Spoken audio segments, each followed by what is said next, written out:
संघर्षातून समाज परिवर्तनाकडे नामदेव भोसले यांची प्रेरणादायी वाटचाल।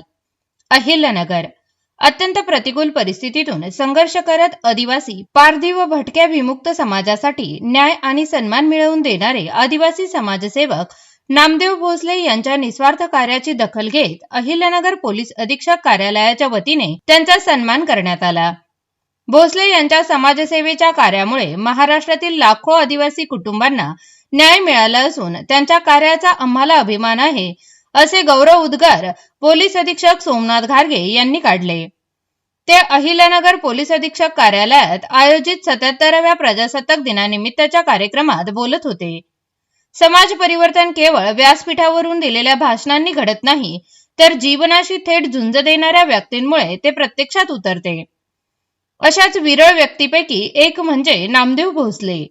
पुणे जिल्ह्यातील दौंड तालुक्यातील कानगाव येथे काटेरी जंगलात उभारलेल्या फाटक्या पालात त्यांचा जन्म झाला। 10 भावंडांच्या कुटुंबात 3 भाऊ मनोरुग्ण तर 1 बहीण नेत्रहीन होती। स्थिर निवारा, अन्न, वस्त्र यांचा अभाव आणि उपजीविकेसाठी भिक्षेवर अवलंबून असलेले बालपण त्यांनी अनुभवले। भटक्या जीवनात वाढता संघर्ष हा त्यांच्या आयुष्याचा अविभाज्य भाग ठरला। 9वी पर्यंत शिक्षण घेत असताना त्यांनी तब्बल 14 शाळा बदलल्या। शिक्षणासाठी भिक्षा मागत 40हून अधिक गावात फिरून त्यांनी शिक्षण पूर्ण केले। मात्र या परिस्थितीने त्यांना खचवले नाही, उलट समाजासाठी काहीतरी करण्याची जिद्द अधिक बळकट झाली। पारधी व भटक्या विमुक्त समाजावर पिढ्यानपिढ्या लावले गेलेल्या गुन्हेगारीच्या शिक्क्याविरोधात त्यांनी ठामपणे आवाज उठवला। चोरीच्या घटनांनंतर तपास न करता होणाऱ्या अटक, छळ व अन्यायाविरोधात कायदेशीर मार्गाने लढा देत त्यांनी पोलीस प्रशासन व समाज यांच्यात संवाद घडवून आणला। आजवर सुमारे 1,30,000 आदिवासी व पारधी कुटुंबांना गुन्हेगारीच्या कलंकित जीवनातून बाहेर काढून न्याय, ओळख आणि स्वाभिमान मिळवून देण्यात त्यांचा मोलाचा वाटा आहे।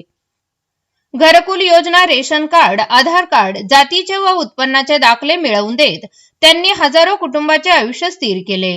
महाराष्ट्रातील विविध जिल्ह्यात 954 निराधार व बेघर कुटुंबांना तात्पुरता निवारा तर 40,000हून अधिक कुटुंबांना घरकुल मिळवून देण्यात त्यांनी पुढाकार घेतला।